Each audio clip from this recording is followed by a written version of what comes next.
I'm gonna have to step over here. Jerry, you're following me. Gentlemen, Sorry, guys. You have to step up. blocking the cameras. Sir, you have to back up a little bit. Sure. Thank you very much. Just step over here. Gene, you have to easily waste time. Well, good afternoon. Police from Mr. Ray Kelly, Queens District Attorney Richard Brown, and Chuck Mira, the Chief of Staff, to Council Speaker Christine Quinn, Joe Adabo, a State Senator, and James Sanders, the City Councilman, and I have just expressed our condolences and the condolences of all New Yorkers to our city's Sikh community. That includes the president of the Sikh Cultural Center, Gurdev Singh Kag, and the newly installed chair of this Sikh Cultural Center, Mohan Singh Katra. Mohan lost an uncle in the Wisconsin massacre. Yesterday, in the space of a few hours, he both assumed that office and also had suffered this terrible tragedy in his family, and our condolences go out to him. But I think it's fair to say New Yorkers of every faith join the Sikh community in praying for the recovery of those gravely wounded in that terrible attack.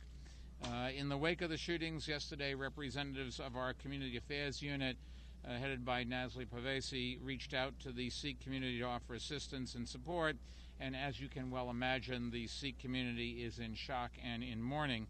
New York, and particularly Southeast Queens, is the center of Sikh life in the United States, and community leaders say there are roughly 15,000 Sikhs who live in Richmond Hill and nearby neighborhoods. This is a very close-knit and hard-working community, one whose faith urges them to practice self-discipline and good deeds towards others. In fact, the vice chair of the 102nd Precinct Council is Mr. Harbans Dillon, who is also a past chair of the Cultural Society. And this is also a very resilient community. As you know, about 9 years ago, I was here when a fire completely destroyed the Sikh temple, and I remember coming here to survey the damage. The community rebuilt after that disaster, and I think it's fair to say the community's faith will sustain them now as well. In addition to bringing condolences from everyone and offering our prayers, I want to underscore a message to the Sikh community and to all New Yorkers. And it's simply this: no matter who you are, no matter where you're from, no matter what religion you profess, you have a right to be safe in your homes, in your places of worship, and on the streets of New York City. We have no tolerance for intolerance or for lawless violence. They go against everything that New York, the safest big city in the nation, is all about. And this remains a city where people of every nationality live in harmony and where people of every faith worship in freedom. And that's essential to who we are as New Yorkers. It is our heritage, and it is in our hearts.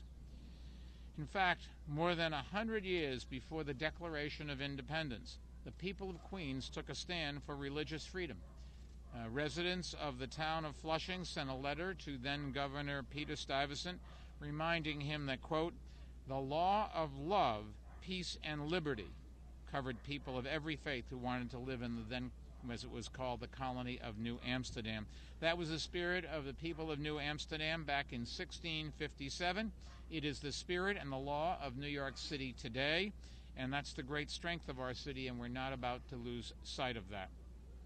There's something else that we shouldn't lose sight of either. Just 2 weeks after the tragedy in Aurora, we've seen another mass shooting, one in which it appears that there was some warning signs about the shooter. And still, the two presidential candidates have not given the American public a plan to keep guns out of the hands of dangerous people. Every day, 34 Americans are murdered with guns.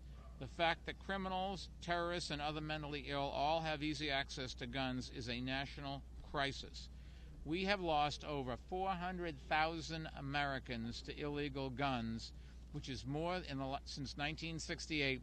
That is more than the number of Americans that were killed in World War II. And the two presidential candidates cannot continue avoiding an issue that is one of the most serious threats we face as a nation and for our security. There have, thankfully, been no threats made against the Sikh community here, nor do I expect any. After all, this is New York. But we have to take preparatory and precautionary steps, some visible and some not, and you can rest assured that we will do so to deter any such actions. To say a bit more about that, let me now turn the floor over to Police Commissioner Ray Kelly. Ray? Thank you, Mr. Mayor. I, too, want to express my condolences to the family of Mohan Singh Katra and to the entire Sikh community for the horrific events that happened yesterday in Wisconsin. As the mayor said, I want to emphasize that we have no information that indicates a threat to Sikh temples here in New York City. When we received information of the shootings yesterday, we immediately dispatched additional resources to Sikh temples here in New York.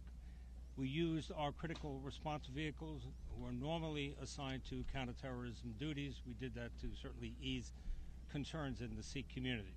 We also contacted the FBI and other law enforcement agencies to see if there was any information that indicated any threat to Sikhs here in New York. Now, just as this tragedy has affected the Sikh family, it certainly has affected the NYPD family as well. Brian Murphy, the lieutenant who was shot yesterday, was shot 9 times and is in critical condition, is the brother of Terry Murphy, who is a detective who just retired from the Intelligence Division, the New York City Police Department, just a month ago. But I can assure you that we're going to continue to monitor this issue. We're going to keep our presence at these locations in place, and we'll make that determination on a day-to-day basis. Thank you, Mr. Mayor. District Attorney Brown, Judge. Thank you, Mr. Mayor. Only to add my voice to that which has already been said, our deep sympathy goes out to the victim's family, and the Sikh community here in Queens.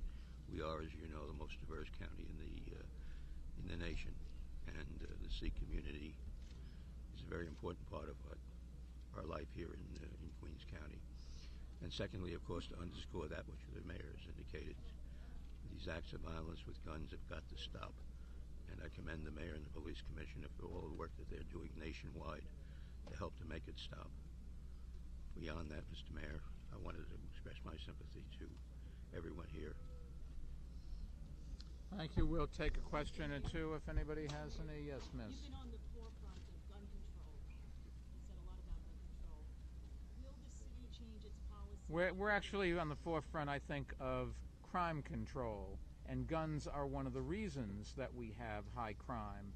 But we're not opposed to guns. As a matter of fact, the Constitution of the United States gives you explicitly the right to have a gun, subject to what the Supreme Court has ruled is perfectly legal, reasonable restrictions and regulations. That wasn't my question, though. I know, but I just want to clarify because what you said was not true. We are not here for gun control. Okay. Will the city change its bidding policy so that it would not be possible for an ammunition dealer to buy Miss, it's a NYPD shell cases? No, it is number one, you'd have to change it for everything, and we want to have the policy continue of the city having to sell to the highest bidder. This is the public's money that we are stewards of, and deliberately deciding to sell things at lower prices than the marketplace commands makes no sense, and if you think about it, it would create chaos and corruption like you've never seen. In terms, Miss, either you want to ask a question and then give me an answer, or please come to the next press conference and stand in the back, and we'll be happy to answer your question. We're happy to answer your question. Thank you very much. But I've given you the courtesy, and I expect the same courtesy. Thank you very much. In the case, we have always sold scrap metal, and that's all this is. These are not bullets. These are scrap metal casings that are used and are only useful to be melted down, whether one dealer melts it down or a buyer of scrap metal melts it down and then sells the metal to the ammunition manufacturer. It is exactly the same process and leads you in exactly the same place. In this case, I suspect that what happened is, in order to give you a story, somebody went, a manufacturer of ammunition, and bought a very tiny amount of the metal that they would be using every day. That gives you a story to rile up everybody, but the truth of the matter is it is just a little bit of scrap metal, which we have to, by law, a law that makes a lot of sense, sell to the highest bidder, and we will continue to do that. We have any questions, sir? You said that the candidates don't have any plan. I mean, have you tried to engage either Ron You can rest assured, personally and through the press. What's been the latest thing? A deafening silence, I think, is a fair way to phrase it. Neither candidate has been willing to address the issue. With the Aurora, and I would expect it with Wisconsin, but with the Aurora, Colorado shooting, the president did represent the country, as he should have, and he expressed remorse and sympathy. That's appropriate. So did Governor Romney. But neither of those statements had anything to do with stopping the next massacre, stopping the fact that we have more guns than people in this country and that 34 people a day are killed. This was 6, and you can see the outpouring. Why is it different? Because it was in one place at one time. But every day there are 34 killed. Where is the outrage over that? And during the next president's term, 48,000 Americans are going to be murdered. A lot more killed because you also have homicides or suicides and you have accidents. But 48,000 Americans will be murdered in the next 4 years. And so far we haven't heard from either candidate a plan, a concrete plan that makes some sense to get the problem solved. Yes, Smith. Mayor, I wonder 2 points. Number one, how much longer will you and others tolerate the so-called deafening silence in front of the candidates? And tell us specifically I don't know what tolerate means. So I thought we ran an ad yesterday in Washington on television. I thought I'd just talk to you here and talk to you earlier. It's twice today. There's no deafening silence. But we don't run the federal government, and we aren't running for president. The two people that want to be president, I think, have an obligation to stand up and to tell the American public what they're going to do. Period. End of story. Yes, Miss. Why do you think Americans are so complacent, and what should we be doing? When we do the polling, they are not complacent. Something like 80% of all gun owners, for example, don't think it's appropriate to sell assault weapons. Assault rifles are used for only one reason: to kill people. Armor-piercing bullets are used for only one reason: to kill police officers who wear armor-resistant vests. It's time we did something about it. And I'm not here to set the policy. I'm just here as a concerned citizen, as a mayor of a city where the commissioner and the district attorney and I have the obligation to keep people safe. And we've done it. But it's still, we're going to have a record low number of murders, but we're going to have still 400 and close to 500 murders. And that's an outrage. It shouldn't be. And the problem is the guns come from all over this country. Micro-stamping would help. Closing the gun show loopholes would help, because 40% of the guns are now sold either over the internet or in gun shows, so the requirement to do a background check doesn't apply. And a lot of states aren't giving the data to the database, so we don't know who has a mental problem, who is a convicted felon, who is a minor, who is, well, that one you can figure out, who is a drug addict, who, of all of the categories that federal law currently says you can't have it.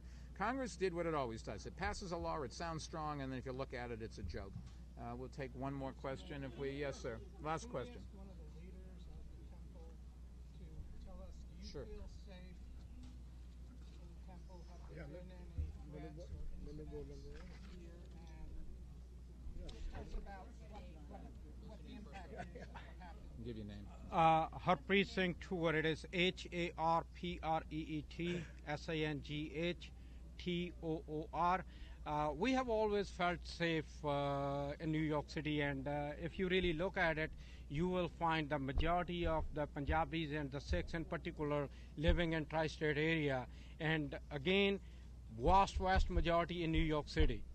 And when, like Honorable Mayor mentioned before, when the fire took place, he was the first one to come in after we started a temporary prayer place. Again, he was one of them, and today this thing happened, and he's here. And they are already taking the precautions and everything what we expect them to do so that that copycat doesn't happen. And I'm pretty sure the President would also like to say something. The President of the Society, Mr. Kang. First Give of him all, your name and how to spell it. my name is Gurdev Singh Kang. I'm the president of Sikh Culture Society. First of all, thank you, Mr. Mayor, and our police commissioner and our district attorney Richard Brown. They came over here and they admit their obligation to protect the New York City, and which way we are very feel today is safe, because since they happened the incident yesterday, NYPD they came right over here and they go all the other our temples, and we feel safe and we feel the confidence in our NYPD. And like my other friend said, we are like Americans. It's a different look. I think some kind of in this world is a lot of crazy people too. Maybe there should be a hate crime or some kind of misidentity, and that's why we request to the city of the New York City mayor, we want our Sikh people in the NYPD, which one they keep the policy, they can keep the beard and our turban while they was doing as a job in NYPD. This way we have a more demonstration our identity. But one thing I want to say is happen anywhere, we feel very bad. This is in the place of worship is more worse. People coming over here, any religious place, people go for a worship, and when they're praying for a God and they get killed and their loved ones, they were home and they are not going back home, this is a terrible accident. And we are I'm appeal to our whole Sikh community, be peaceful, and we are confident of our New York City Police Department and Mayor and NYPD, and we request all the people, and they are really fully cooperating with each one. Thank you so much. Thank you. Let me add that Chuck Mira representing Christine Quinn is here, Joe Adabo from the State Senate, and James Sanders from the City Council, and we appreciate all of their sympathies for this community. And lastly, you should know that there are something like 19 Sikhs that do work as for the police department. Thank you very much. This is very tragic, and hopefully our elected officials and those who want to lead this country will do something about it. Thank you. Thank you.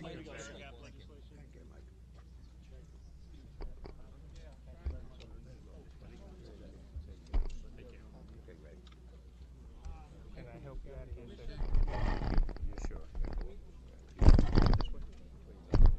Everybody's best bet is go this way.